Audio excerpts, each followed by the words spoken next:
Israel destroys Gaza's only cancer hospital and plans to turn it into a military base.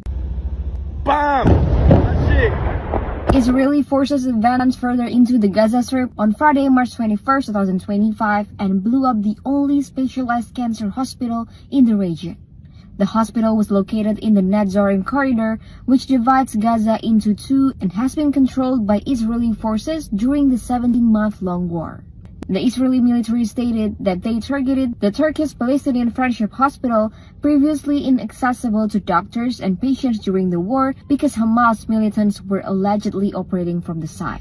Turkey, which helped build and fund the hospital, claimed that Israeli forces would eventually use it as a military base. The Turkish Ministry of Foreign Affairs condemned the destruction of the hospital and accused Israel of deliberately making Gaza uninhabitable and forcibly displacing Palestinians.